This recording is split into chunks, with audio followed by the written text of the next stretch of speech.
नमस्कार दोस्तों, cinema hall के सभी दर्शकों का स्वागत है। जुगनू जी आ चुके हैं और जुगनू के जगमग यादें इस सीरीज की ये चौथी कड़ी है। पिछली 3 कड़ियों में हमने अलग अलग पहलुओं में बात की।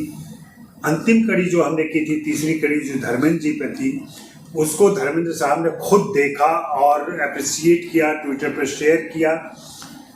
और जुगनू जी को वो इतना प्यार करते हैं, उन्होंने इनके बारे में 2 पंक्तियां भी लिखी वहाँ पर।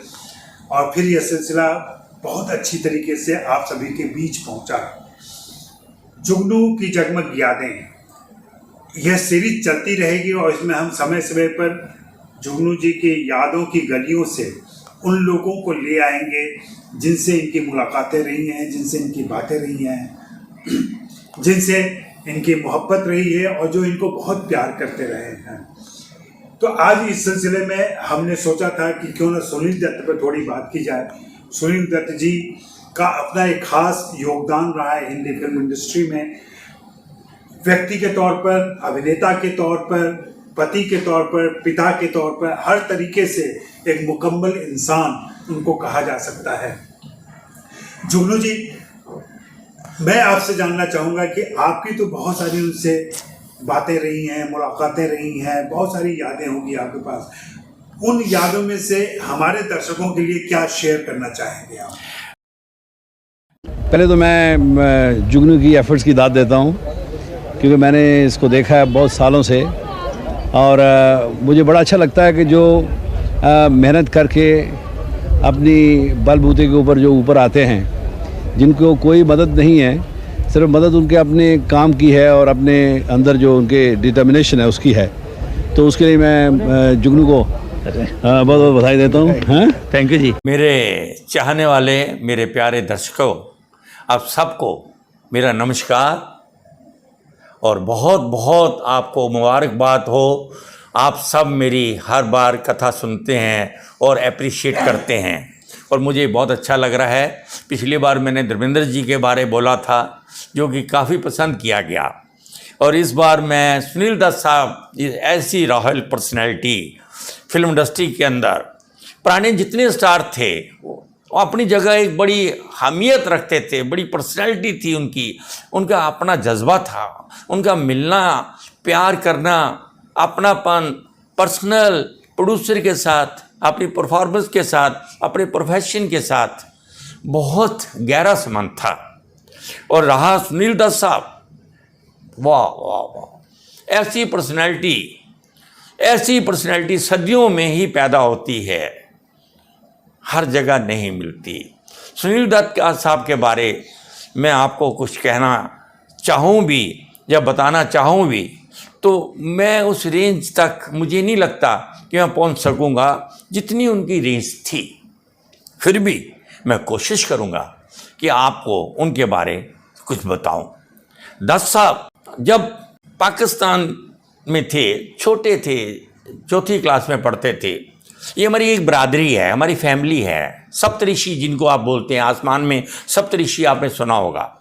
वो हमारी 7 ऋषियों की हम फैमिली हैं, जिसमें मुजाल फैमिली बोलते हैं। दत्ता, छिब्बर, बाली, मोहन, वैद, इस तरह 7 जातियां हैं। तो हमारी जातियों के अंदर कहीं ना कहीं एक दूसरे के साथ मिलन होता है। शादियां भी हमारी फैमिली के अंदर ही होती हैं, पर आज ज़माना थोड़ा सा चेंज हो गया है, थोड़े लोग इंडिपेंडेंट हो गए हैं, बच्चे थोड़े से अपना ख्याल अपना रखते हैं। पर पहले हर फैमिली की शादी हमारी फैमिलियों के बीच में ही होती थी, और जब हम एक दूसरे से मिलते थे तो कहीं ना कहीं रिश्तेदारी निकल आती थी। तो सुनील दत्त साहब के बारे में मुझे बहुत अच्छी तरह पता है। जब वो छोटे थे पाकिस्तान में, उनके फादर मिलिट्री में थे और इनको दीवान साहब कहा जाता था। इनका रुतबा बड़ा था गांव के अंदर, जिम्मेदार थे, बहुत बड़े जिम्मेदार थे, बड़ी जायदाद थी, बड़ी प्रॉपर्टियां थी, और इनके फादर आर्मी में थे। और दत्त साहब का स्कूल काफ़ी दूर था, तो इनकी दादी ने उस ज़माने में एक घोड़ी लेके दे दी और उसके ऊपर एक आदमी को अपॉइंट किया गया कि आप इनको रोज़ स्कूल छोड़ने जाना है और स्कूल से लेके आना है। पर दत्त साहब इतने चंचल थे, इतने शरारती थे कि उन्होंने घोड़ी के पीछे बैठ के घोड़ी चलाने वाले को नोच नोच के उसका सत्यानाश कर दिया। उसने आके घर में कहा, दादी जी मैं इसको स्कूल छोड़ने नहीं जा सकता। बस फिर क्या था, 20 किलोमीटर स्कूल था उनका। रोज़ 10 साहब घोड़ी पे जाते थे और घोड़ी पे वापस आते थे।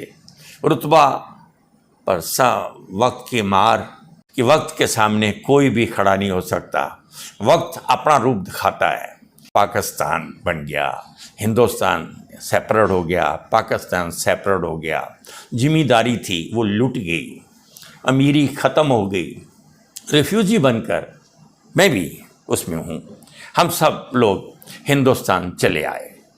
ये इनको जगाधरी के अंदर मंडोली गांव है एक, वहाँ पर इनको थोड़ी सी जगह मिली गवर्नमेंट की तरफ से।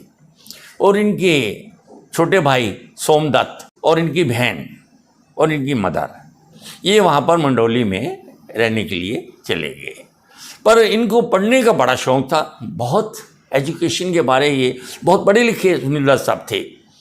तो उस टाइम आपको शायद याद होगा, मैंने जो सुना है वो बता रहा हूँ। जय हिंद कॉलेज चर्च गेट ए रोड में उस कॉलेज को रिफ्यूजी कॉलेज बना दिया गया था कि जो भी पाकिस्तान से रिफ्यूजी आए हैं उनकी एजुकेशन फ्री। तो सुनील दत्त साहब पंजाब से वो बॉम्बे आ गए और बॉम्बे में भी उन्होंने काफ़ी उनके पास 2 जोड़े थे पजामा कुर्ते के, बस जो मैंने सुना है। और मेरे रिश्तेदार हैं वेद मेहता, तो दत्त साहब उनके घर में कुरला में रहते थे और रात की लाइट के अंदर, स्ट्रीट लाइट के अंदर बैठ कर वो पढ़ा करते थे। और सवेरे 7 बजे वो जय हिंद कॉलेज उन्होंने ज्वाइन कर लिया और सुबह 7 से लेकर 10:30 बजे तक वो कॉलेज में पढ़ते थे।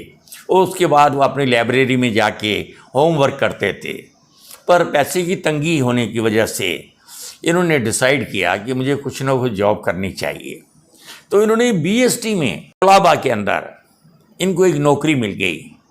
उसका टाइमिंग था 2:30 बजे से लेके शाम को 10 बजे तक, 9:30 बजे तक। तो वहाँ पर था कि जो गाड़ियों के अंदर डीजल डाला जाता है और जो बस के अंदर घंटी होती है टन टन टन टन रस्सी वाली, उसका मुआयना करना कि रस्सी ठीक है, घंटी ठीक है, गाड़ी के अंदर कितना पेट्रोल डाला गया है, डीजल कितना डाला गया, उसका ये हिसाब किताब रखते थे। उसके बाद इनके 2 दोस्त बन गए बड़े अच्छे। एक था जो मेरा बड़ा भाई था मित्र दत्ता, और एक थे मिस्टर नारंग, एक्साइज ऑफिसर थे एयरपोर्ट के ऊपर। वो आज भी जिंदा हैं, 7 बंगला अविनाश बिल्डिंग में वो रहते हैं। और जो मित्र दत्ता है उनकी डेथ हो गई है। ये तीनों मिलके ताजमहल होटल के पीछे एक इन्होंने रूम लिया और ये तीनों वहाँ रहना शुरू किए। इधर इन्होंने जय हिंद कॉलेज की स्टडी पूरी की, उधर इन्होंने BST की नौकरी की। उधर इनको अमीन सानी साहब के साथ कहीं मुलाकात हो गई। आवाज़ बड़ी बुलंद थी, पर्सनैलिटी बड़ी चमक थी, हैंडसम लुक, मुजाल। जब उनको अमीन सानी साहब ने एक ऑफ़र दे दी सलोन के लिए, तो इन्होंने वहाँ जो सलोन में नौकरी ज्वाइन कर ली, वो आपने सुना होगा। और इन्होंने वहाँ पर प्रोग्राम करने शुरू कर दिए और इनका एक सोर्स ऑफ इनकम भी बन गया और फिल्म लाइन के साथ में थोड़ी जान पहचान भी बननी शुरू हो गई। आपको मालूम ही होगा उनको पहली फिल्म कैसे मिली, ये अगर कोई जानते हैं तो बताएं। ये मैंने जो सुना है, मैंने देखा नहीं है, सुना है कि वो दिलीप साहब की शूटिंग चल रही थी रमेश सहगल की, तो वहाँ सेट पे रमेश सहगल से सुनील दत्त साहब की मुलाकात हो गई। और देखने में इतनी रॉयल पर्सनैलिटी, सहगल साहब बहुत बड़े प्रोड्यूसर थे उस टाइम, बहुत बड़े डायरेक्टर थे। उन्होंने इनको ऑफिस बुलाया कि आप फलाने दिन ऑफिस आ जाइए और वहाँ पर हम आपका टेस्ट लेंगे। और वहाँ पर इनको एक लंबा सा पर्चा दे दिया गया और इन्होंने डायलॉग याद किए। फिल्म का नाम था रेलवे प्लेटफार्म, पहली पिक्चर थी रेलवे प्लेटफार्म। तो इनको जब ऑडिशन हुआ तो इनको ये बेचारे इतने इनोसेंट भी थे, साथ में स्मार्ट थे, पढ़े लिखे थे, एजुकेटेड थे, पर वेरी वेरी इनोसेंट। इनको कहा गया ये आप डायलॉग बोल के आपको निकल जाना है। तो इन्होंने ऑडिशन दिया, डायलॉग बोला और डायलॉग बोल के ये निकल गए और इन्होंने वापस मुड़ के नहीं देखा। और रमेश सहगल ढूंढता रहा कि दत्त साहब कहाँ गए। तो पता ये चला कि उनको तो कहा था। तो 10-15 दिन के बाद फिर उनको ढूंढा गया और उनको बुलाया गया कि आपको तो बोला था, बोला आपने कहा था ना डायलॉग बोल के निकल जाना, तो मैं निकल गया। पर वहाँ भी एक थोड़ा सा ट्विस्ट आता है। इनका नाम था घर का बलराज दत्ता, और उस time Balraj Sahni is very very big star. तो कन्फ्यूज़न ये हुआ कि बलराज साहनी के होते हुए एक दूसरा बलराज फिल्म इंडस्ट्री में कैसे आएगा। तो ये कन्फ्यूज़न को हटाने के लिए इन्होंने सबने डिस्कशन हुई रमेश सहगल एंड पूरी टीम के अंदर कि नाम चेंज किया जाए।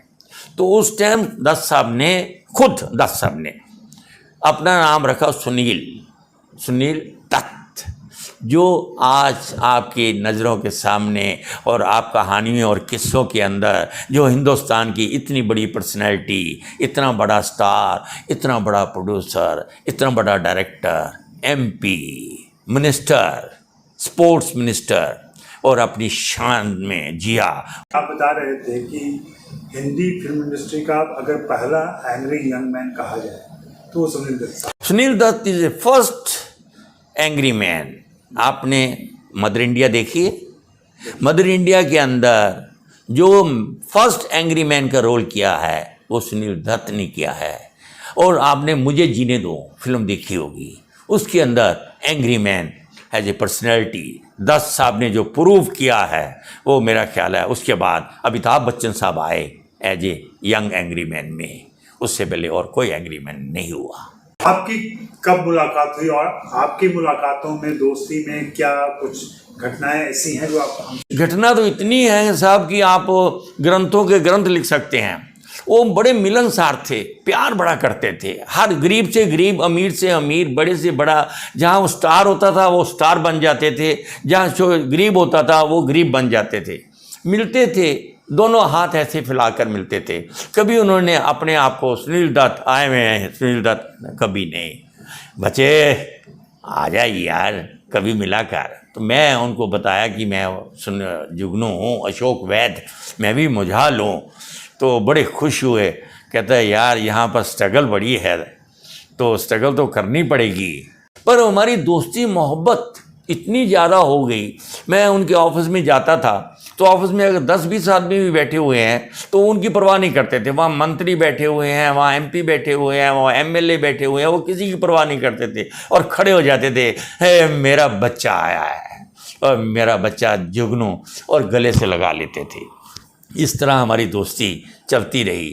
फिर उसके बाद ये MP बने, MP में मैं इनके साथ चलता रहा। इनके कई किस्से हैं। ये मुझे ऑफिस में एक दिन सुबह 6 बजे मुझे फ़ोन आता है, बच्चे क्या कर रहे हैं? तो मैंने बोला जी मैं सो रहा हूँ। बोले उठ जा। मैं उठ गया। बोले तो सीधा बंगले पे आ जा। तो मैंने बोला मैं अभी नहाया नहीं, ब्रश नहीं किया, कोई ज़रूरत नहीं ब्रश करने की, चले आ मेरे पास।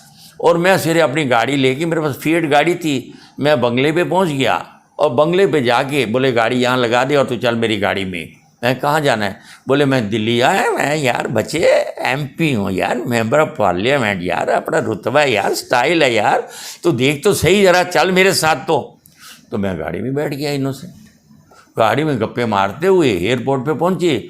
जैसे वो जाने लगे मैंने बोला दत्त साहब अच्छा मैं चलूं? अरे यार बच्चे मेरे सुनील दत्त के साथ तो जा रहा है यार, सवेरे तूने चाय नहीं पिया, चल अंदर चलते हैं, बैठ के चाय वाय पीते हैं, मज़ा आएगा यार, तेरी कंपनी यार मुझे बड़ी पसंद है। अंदर जाने के बाद लाउंज के अंदर हमने चाय वाय पी, बिस्कुट खाया, ये अनाउंसमेंट हो गई फ़्लाइट की। तो मैंने बोला अच्छा साहब मैं चलता हूँ। अरे बच्चे मेरे तो यार क्या सुनील दत्त के साथ जा रहा है यार, क्या बात कर रहे हो तो चल जरा, फ्लाइट अभी टेक ऑफ होने में बहुत थोड़ा टाइम है यार, वहाँ बैठते हैं गप्पे मारेंगे, मैं प्लेन में यार अकेला बोर हो जाऊँगा यार, चल मेरे साथ। तो हम साहब फ्लाइट की तरफ चल पड़े। हम जाके वहाँ बोले मैं सीढ़ियों जब दत्त साहब चढ़ने लगे तो मैंने फिर रुक गया। मैं कहता साहब मैं अभी आजा यार थोड़े फ्लाइट को टेक ऑफ को टाइम है यार, कोई प्रॉब्लम नहीं, चल बैठ मेरे साथ। मैं बैठ गया। बैठते के देखता है फ्लाइट का गेट बंद हो गया। मैं कहा साहब जी गेट बंद हो गया। कहते यार चल टेंशन लेता है, तेरा बोर्डिंग कार्ड मेरे पास है, दिल्ली चलते हैं, वहाँ ऐश करेंगे 4-5 दिन यार, मेंबर ऑफ पार्लियामेंट यार का बंगले में यार सैश करे, सैर करेंगे, मज़ा आएगा यार, तू टेंशन मत ले, तू चल मेरे साथ। मैं क्या मेरे पास कपड़े नहीं है, कुछ नहीं है, वी शेप की चप्पल पहनी हुई यार, चल तो सही। तो हम दिल्ली उतरे, दिल्ली वहाँ से उतरे, गाड़ी में बैठे, वहाँ वेलकम हुआ, वहाँ काफ़ी लोग उनको लेने के लिए आए हुए थे। तो मुझे दत्त साहब ने अपनी गाड़ी में बिठाया, दिल्ली नारोजी नगर एक मार्केट है बड़ी, वहाँ जाके गाड़ी रोक दी और वहाँ के बोल चल मेरे साथ। और इतना बड़ा स्टार सुनील दत्त मेरा हाथ पकड़े हुए मार्केट में गए और मेरे लिए एक पैंट, एक शर्ट, एक कुर्ता पजामा, बुरश, टूथपेस्ट, ये सारा सामान मुझे लिया। बोले बच्चे आप 4-5 दिन दिल्ली एंजॉय करेंगे यार। ये थे सुनील दत्त, इनका नाम था सुनील दत्त। तो सुनील दत्त इतने नेक दिल और इतने खास तबीयत के इंसान कैसे, मतलब कभी भी मैंने उनकी कोई शिकायत या किसी ने उनके बारे में कोई बुरी बात बोली हो ऐसा कभी नहीं सुना मैंने। वो गरीबों के मसीहा थे। 4-5 तो बातें मैं बता सकता हूँ कि कैंसर हो गया किसी को, तो मैंने जाके दत्त साहब को बताया कि दत्त साहब ऐसे ऐसे उसको कैंसर हो गया, कोई बात जल्दी। तो उनका सेक्रेटरी था जोशी, अकाउंटेंट भी था, जोशी इधर आओ जल्दी, जुगनू के साथ जाओ, अभी मेरी गाड़ी लेके जाओ, उनको लेके आओ यहाँ पर। और साहब 15-20 मिनट और सेम डे टाटा हॉस्पिटल में उनकी एडमिशन हो गई और वो ठीक भी हो गए। इसी तरह जम्मू से मेरा एक कज़न है, उनकी वाइफ को गले का कैंसर हो गया था, तो वो बॉम्बे आए और मुझे बोले कि ऐसे ऐसे हो गया है, तो हमें टाटा के लिए रेफ़र किया गया है, तो यहाँ तो मुझे कुछ जानता नहीं है। तो मैंने बोला कोई बात नहीं थी, ट्राई करते हैं।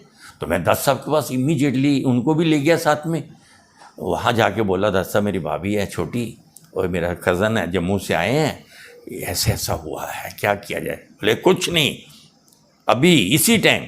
और साहब दत्त साहब ने खुद गाड़ी लिया, उसमें बैठाया और सीधा टाटा हॉस्पिटल चले गए। वो चाहते तो जोशी को भी बोल सकते थे, फ़ोन भी कर सकते थे, डॉक्टर को मैसेज दे सकते थे, लेटर दे सकते थे ना। साहब फटाफट गाड़ी में बिठाया और खुद जाके वहाँ पर एडमिशन दिलाई और वहाँ पर उनका ट्रीटमेंट चला। और यहाँ बॉम्बे में वो 6 महीने रहे, कभी मेरे घर पे रहे, कभी वो यारी रोड पे दूसरे रिश्तेदार थे वहाँ रहे। आज वो मेरी भाभी 100% परफेक्टली कैंसर से मुक्त हो गई। ये था सुनील दत्त। हमारी यादों का सिलसिला चलता रहेगा। अगली बार फिर किसी शख्सियत से बात करेंगे या फिर फिल्म इंडस्ट्री के किसी और पहलू पर बात करेंगे। जुगनू साहब हमारे साथ बने रहें, आप दर्शक इन्हें देख रहे हैं, ये बहुत बड़ी बात है, बहुत अच्छी बात है। फिर मिलेंगे जल्दी ही।